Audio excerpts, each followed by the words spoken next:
오늘은 이 교육위원회가 이제 주관이 됩니다. 교육위원회라고 하면 말 그대로 교육을 하는 기관인데, 무엇을 교육하는가? 당연히 하나님의 말씀으로 하나님의 사람들을 교육하는 것이죠. 그것이 이제 교회의 특성입니다. 그렇다고 볼 때 이 교육기관에 꼭 필요한 요소가 세 가지가 있는데요. 하나가 말씀을 가르치는 자, 말씀을 배우는 자, 그리고 무엇으로 가르치느냐? 텍스트, 교과목, 성경, 네 가지로 이야기할 때는 교육 환경을 말하기도 합니다. 보통 이제 3요소 하면 그렇게 세 가지고요. 4요소 하면 교육 환경까지 이제 포함이 되는데, 자, 이 말씀들 중에서 이제 말씀을 가르치는 자와 배우는 자에 대해서 우리가 생각을 해보는데요. 13절을 보면은, 이러므로 우리가 하나님께 끊임없이 감사함은 너희가 우리에게 들은 바 하나님의 말씀을 받을 때에 사람의 말로 받지 아니하고 하나님의 말씀으로 받음이니. 사도 바울이 데살로니가 지역에 가서 하나님의 말씀을 전합니다. 가르칩니다. 그때에 데살로니가에 있는 사람들이 그 말씀을 들을 때에 사람의 말로 듣지 아니하고 하나님의 말씀으로 받았다. 이것에 대하여 바울이 칭찬을 하고 있어요. 감사한다라고 말을 합니다. 자, 그러면 이제 그 뒤에 나오는 그 믿는 자 가운데서 역사하는 말씀에 대해서 우리가 생각하기 전에 간단하게 말씀을 가르치는 자는 어떻게 가르쳐야 되는가? 오늘 우리 참여하신 부장님들, 교육자들 이렇게 같이 한번 묵상을 해봤으면 좋겠는데요. 말씀을 가르치는 자가 어떻게 가르쳐야 되느냐? 가장 먼저 진실을 말할 수 있어야 됩니다. 진실을 가르쳐야 돼요. 진실, 그게 무슨 말이냐면 내가 들은 대로, 내가 배운 대로 그 하나님의 말씀을 가르치고 전한다. 이것이 이제 진실을 말한다라고 하는 것입니다. 진실을 말하지 않는 경우가 몇 가지가 있죠. 더 보태거나 빼면 진실이 흐려집니다. 약화가 되죠. 요한계시록에도 보면은 이 두루마리에 써 있는 말씀에 더하거나 빼지 말라 그러죠. 더하면 너희에게 재앙이 더해질 것이고, 만약 빼면 하나님의 성에 참여하는 것에서 제하여질 것이다. 이렇게 말씀을 합니다. 그래서 오직 주의 말씀을 있는 그대로 진실만을 이야기해라 라고 하는 것입니다. 이렇게 더하거나 빼는데 소질이 있는 사람들이 있습니다. 그 사람들이 우리가 이야기하는 이단이에요. 기독교에 많은 이단들이 있습니다. 그 이단들은 어느 날 갑자기 하늘에서 뚝 떨어진 게 아니에요. 다 기성교회에서 하나님의 말씀을 듣고 보고 배우고 연구하던 사람들입니다. 그런 사람들 가운데에서 왜 변질되어서 이단으로 나아가느냐? 아주 쉬워요. 하나님의 말씀에서 더하거나 아니면 빼거나 하는 조작을 할 때 거기에서 이단이 발생을 하는 것입니다. 우리는 이단들은 아니죠. 우리 하나님 말씀을 가르치는 교육 부서에 있는 선생님들이 우리는 이단들은 아닙니다. 그러나 어떤 식으로 우리가 말씀을 더하거나 뺄 수 있는 가능성이 있느냐 하면, 나의 성향이 하나님의 말씀에서 반영이 되는 수가 있어요. 무슨 말이냐 하면, 내 신앙적 색깔이 귀신을 축출하는 데에 관심이 많다 보면은 그런 말씀이 나와 있는 부분에서 아주 피를 토하는 겁니다. 나의 신앙의 색깔이 병 고치는 은사에 대해서 관심이 많다 보면 그런 말씀이 나올 때 다른 그 어느 때보다도 열을 내서 가르치는 겁니다. 물론 상대적으로 다른 말씀에 대해서는 크게 중요하게 여기지 못하게 되겠죠. 또는 어떤 사회에 참여하는 일에 있어서 늘 내가 관심이 많은 그런 성향을 가진 신앙인이라고 한다면 하나님의 말씀을 찾아서 그 사회적 책임에 대하여 나와 있는 말씀들에 대해서 훨씬 강조를 하는 그런 경향이 있고요. 등등 여러 가지로 자신의 신앙적 성향, 색깔에 따라서 하나님의 말씀을 더하거나 빼는 일들이 있을 수가 있다라고 하는 거죠. 그런 면에서 우리가 보다 더 우리의 자녀들을 가르칠 때 그런 부분에서 신경을 많이 써야 되고, 교육자들이 하나님의 말씀을 외칠 때 역시 마찬가지로 그 진실성 부분에서 손상이 가지 않도록 신경을 많이 써야 되는 겁니다. 그렇게 말씀이 전해질 때 그것이 하나님을 대변하여 전달이 될 수가 있는 거죠. 이 진실성 부분에서 또 약화가 될 수 있는 가능성이 있는 것들이 이 하나님의 말씀을 저 옛날에 기록되어진 말씀으로 잠재적 치부를 해버려서 지금 내가 가지고 있는 이 현대에 살고 있는 수없이 많은 정보들, 지식의 축적들 또는 철학이나 어떤 사상들, 이런 것들을 하나님의 말씀이라고 하는 문맥을 내걸고 실제로는 그런 것들을 전하는 경향이 있을 수가 있습니다. 왜냐하면 그 하나님의 말씀이 너무나 오래된 말씀이기 때문에 현대하고는 좀 안 맞을 수도 있지 않느냐라고 하는 생각이, 그런 이 말씀의 근거에서 지금 내가 축적되어져 있는 어떤 지식들을 우리의 자녀들에게 좀 가르쳐야겠다, 우리 학생들에게 가르쳐야 되겠다라는 생각을 할 수가 있단 말이죠. 그래서 자신의 지식을 은연중에 자랑하고 싶은 그런 경우가 있을 수가 있어요.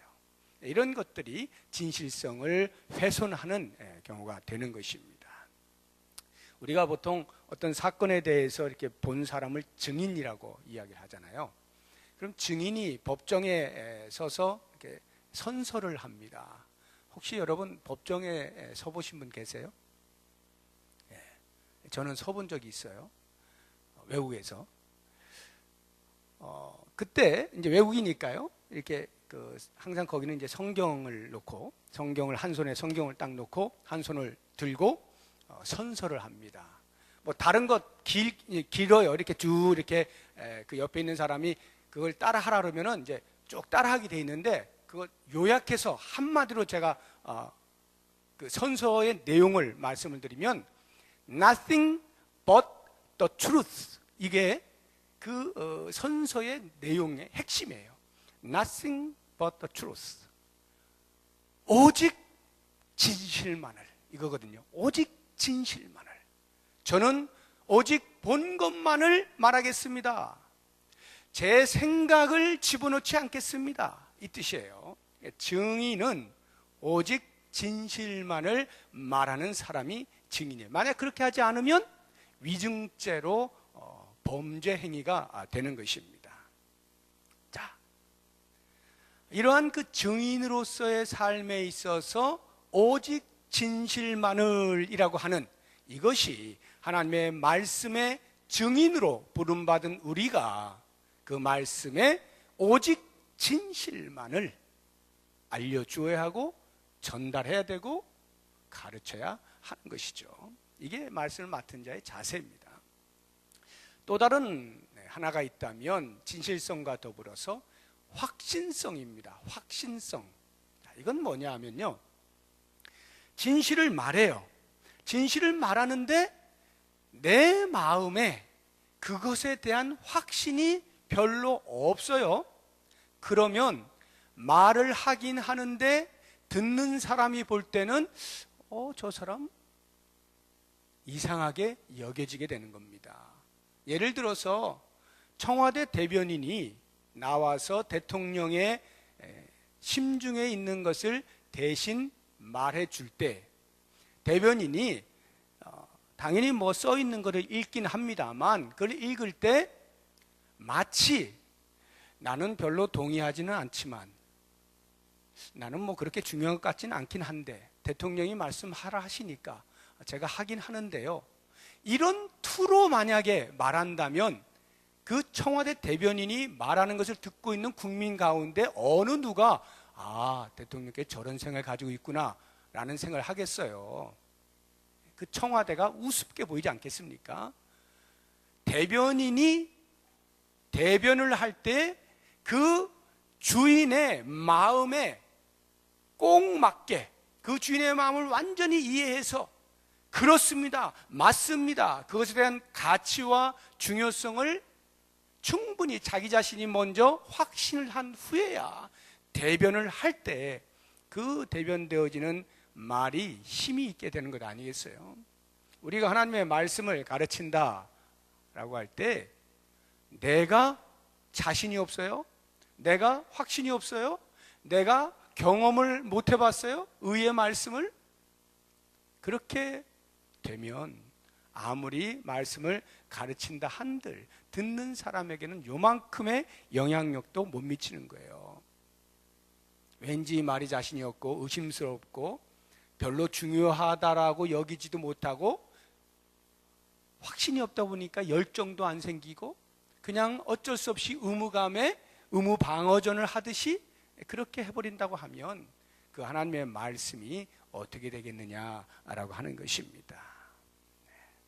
그래서 과연 나는 하나님의 말씀을 전할 때, 가르칠 때 하나님의 마음을 100분 이해하고 살피고 헤아려서 과연 그렇습니다 하고 내가 먼저 그 하나님의 말씀에 설복되어진 후에 그 말씀을 외치고 있는가를 잘 살펴보면 그 말씀을 듣는 자가 어떻게 되어질지를 대충 감을 잡을 수가 있는 거죠. 두 번째로 그렇게 말씀을 이제 전하는 자에 비하여 그 말씀을 받는 자는 어떻게 말씀을 받아야 할까? 두 가지를 제가 이야기를 하고 싶은데, 세 가지인데, 하나는 정수기로 하면은 필터링을 중지하는 겁니다. 우리 정수기에서 이제 그 물 마실 때 정수기 안에 뭐 여러 가지가 있습니다만 이렇게 하여튼 필터들이 있잖아요. 그래서 물이 필터들을 이렇게 거치면서 나쁜 찌끼들이 필터에 가둬지고 좋은 물만 밑으로 내려온다. 그래서 그 물을 마시는 것 아닙니까? 이게 이제 정수 원리인데 우리가 하나님의 말씀을 그런 식으로 필터링을 하면 안 됩니다. 거르고 걸러서 결국 내 입맛에 맞는 것만 먹으면 안 돼요. 우리가 삼계탕을 먹을 때 삼계탕 안에 당만 있는 거 아니잖아요. 영양식들이 여러 가지 많지 않습니까? 뭐 대추도 있고 인삼도 있고 뭐 등등등등등등. 그런데 그것을 먹을 때 대추는 내가 싫어하는 거니까 빼놓고 인삼 먹을 때 질기니까 빼놓고 뭐 예를 들어서 이런 식으로 삼계탕에 그 가슴살은 퍽퍽하니까 빼놓고 뭐 껍데기는 뭐 이렇게 하니까 빼놓고 이런 식으로 골라서 먹으면 안 된다 이 말이에요. 물론 음식은 영양분이 없는 것을 먹으면 안 되고 영양분이 있는 것을 골고루 섭취하는 것이 좋겠습니다만 성경 66권에 기록되어진 이 하나님의 말씀을 우리가 배울 때, 들을 때, 받을 때에는 골라서는 안 돼요. 어떤 말씀이 되었든지 하나님의 말씀으로 선포되어질 때 그것을 그대로 하나님의 말씀으로 알아 듣고 받는 이것이 듣는 자의 받는 자의 자세다라고 하는 것입니다. 두 번째로 받는 자가 말씀을 받는 자가 해야 할 일은 주의 깊게 경청을 하는 거예요. 주의 깊게 경청을. 이 경청하는 게 얼마나 어려운 건지 모릅니다. 보더만이라고 하는 신학자는 이런 이야기를 했어요. 세계는 죽어가고 있다. 왜냐하면 훌륭한 설교가 없기 때문이 아니라 훌륭한 경청이 없기 때문이다. 이렇게 이야기했어요. 하나님의 말씀이 선포되어질 때에 그것이 하나님의 말씀으로 들려오기까지 귀를 크게 열고 경청을 할 때 비로소 하나님의 말씀이 다가오기 시작하는 거예요. 그런데 그 경청을 하지 않으면, 주의 깊게 듣지 아니하면 아무리 좋은 말씀이 선포된다 할지라도 나와는 아무런 상관이 없게 되는 것이죠. 제가 요즘은 저도 좀 지쳐가지고 거의 이야기를 안 합니다만, 초창기에 제가 예배 할 때 앞으로 나오세요. 수도 없이 하지 않았습니까? 수도 없이. 정말 지겹도록 제가 이야기를 많이 한 거예요. 왜 제가 앞으로 나오라 그러겠어요? 집중력의 차이가 있기 때문에. 지금 뒤에 앉아 계신 분들, 집중력의 차이가 있어요. 뒤에 앉아 있으면요, 앞에 저만 보이지가 않아. 앞에 앉아 있는 사람 뒤통수가 다 보이는 거야. 그러니까 이 생각도 했다가 저 생각도 했다가 눈에 보이는 걸 어떻게 해? 하나님의 말씀을 듣는 일에 집중이 요 앞에 앉아 있는 사람보다 못해요. 요 사람들은 딴 데 볼 데가 없잖아. 오직 저만 보는 거 아니에요? 어쩔 수 없이 들어야 돼. 가능하면 앞에. 그렇다고 해서 이게 무슨 절대 진리는 아니에요. 뒤에 앉아도 잘 들으시는 분들 계시죠. 일반적인 이야기를 하는 거예요. 가능하면 앞으로 나와서 다른 데 신경 쓰지 아니하고 오직 전파되어지는 말씀에 집중하는 그런 주의 깊은 경청이 말씀을 받는 자의 중요한 태도가 된다라고 하는 것이고, 마지막 하나를 보면, 말씀을 받을 때는 그 말씀이 나에게 주시는 말씀이다라고 하고 들어야 돼요. 많은 사람들이 쟤한테 하는 얘기구나, 쟤한테 하고 그 말씀이 들으면 딱 좋을 만한 사람을 자꾸 떠올려요. 그 사람 오늘 안 나왔어? 안 나왔어? 이거 들어야 되는데 하고 자기는 비껴가고 들어야 할 누군가를 자꾸 떠올리면서 그 사람 들었어야 되는데 말이야. 자기에게 적용을 안 하는 사람은 좋은 듣는 자가 못 됩니다. 누구보다 먼저 나 자신에게 적용을 시킬 수 있어야 돼요. 선포되어질 때 그 말씀을 누가 듣는 게 아니라 내가 하나님 앞에 무릎을 조아려서 귀 기울여 듣고 내 삶에 적용하기로 작정하는 것, 이것이 좋은 말씀을 듣는 자의 자세다라고 하는 것입니다. 자, 그럼 이제 오늘 이런 말씀을 전하는 자와 받는 자가, 우리 모두가 다 어느 때에는 말씀을 전하는 자가 되기도 하고 어느 때에는 말씀을 듣는 자가 되기 때문에 이 두 가지를 잘 기도하며 들으시고요. 이제 곧 13절 뒷부분에 나오고 있는 이 말씀이 또한 너희 믿는 자 가운데서 역사하느니라, 이 부분, 오늘 말씀의 제목이 믿는 자 가운데서 역사하는 말씀입니다. 믿는 자 가운데서 역사하는 말씀. 말씀은 믿을 때 역사한다는 거예요. 물론 하나님의 말씀은 자체 발광입니다. 하나님의 말씀 자체로 능력이 있어요. 히브리서 4장 12절에도 하나님의 말씀은 살아있고 활력이 있어 좌우에 나선 어떤 검보다도 예리하여 우리의 영과 혼과 및 관절과 골수를 찔러 쪼개기까지 한다 그러잖아요. 놀라운 능력의 말씀이에요. 말씀 자체가 살아 움직입니다. 그래서 에스겔 37장에도 보면은 에스겔이 하나님으로부터 말씀을 받아 대언하니까 뼈다구들이 맞춰지는 거예요. 군대가 이루어지기가 어마어마한 일들이 벌어지는 겁니다. 하나님의 말씀을 대언하니 에스겔 37장은 오직 대언하는 말씀으로 꽉 차 있어요. 살아 움직이는 역사가 말씀의 능력입니다. 그런데 오늘 이 13절에 보니까 너희 믿는 자 가운데서 역사한다. 말씀이 믿는 자 가운데서 역사한다. 믿을 때 말씀이 말씀다워진다라고 하는 거거든요. 그러면 반대로 이야기하면 말씀이 선포되는데 마음에 믿질 않아요. 그러면 그 말씀이 아무런 힘을 못 쓰게 된다는 거예요. 그렇게 능력이 있는, 살아있고 활력이 있어서 좌우에 날서는 어떤 것보다도 예리한데도 불구하고 그 말씀이 믿지 않는 자에게는 아무것도 아닌 것이 되어버려요. 어떤 경우에는 더 형편없이 나쁘게 작용하는 경우도 있는 것입니다. 우리가 사도행전을 보게 되면 사도행전 2장에는 베드로가 설교를 하잖아요. 사람들을 불러 모아놓고 설교를 합니다.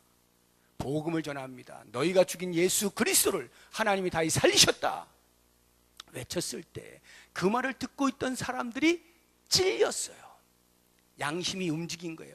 찔렸습니다. 그리고는 그 다음 어떻게 하느냐 하면 베드로에게 그래서 우리가 어떻게 할까 이렇게 물어보았어요. 양심이 찔리니까 가만히 있을 수가 없는 거예요. 우리가 어떻게 하면 좋겠습니까? 우리가 어떻게 하면 살 수가 있죠? 이렇게 반응을 합니다. 이 사람들은 말씀이 선포되어질 때 그것을 믿은 사람들이에요. 그런데요, 사도행전 7장으로 가보면은 스데반이 다시금 유대인들 앞에 서서, 공회 앞에 서서 이스라엘의 전 역사를 이야기하면서 예수 그리스도가 구세주가 되시는 것을 또 선포하죠. 스데반이 선포했을 때 그 말을 듣고 있던 사람들이 동일하게 가슴이 찔렸어요. 마음이 찔렸습니다. 그런데 놀라운 것은 그 다음 표현을 보면 그래서 그들이 우리가 어떻게 됩니까? 라고 하지 아니하고 이를 갈았다라고 표현이 되고 있어요. 마음에 찔려 이를 갈거늘. 동일한 하나님의 말씀 복음이 선포되어지는데 어떤 사람들은 듣고 가슴이 찔려서 우리가 어떻게 하면 살 수가 있습니까? 라고 하는가 하면 어떤 사람들은 가슴이 찔리는데 그래서 이걸 어떻게 하면 무마시키고 우리의 것대로 갈 수 있을까? 이를 부득부득 가는 사람들이 있다 이 말이에요. 능력의 말씀이 믿는 자와 믿지 않는 자에게 이렇게 차이나게 나타나고 있는 겁니다. 믿지 않는 자에게는 하나님의 말씀이 그들을 살려내지 못하는 거예요. 믿지 않는 자의 마음은 오히려 그 말씀 때문에 더 이를 갈아버리는 일이 생기게 되는 것입니다. 그래서 히브리서 4장 2절에 보면 기가 막힌 말씀이 있어요. 그들과 같이 우리도 복음 전함을 받은 자이나 들은 바 그 말씀이 그들에게 유익하지 못한 것은 듣는 자가 믿음과 결부시키지 아니함이라. 우리도 분명히 복음을 듣고 이렇게 성도가 된 자인데 왜 그들은 그렇게 못 될까?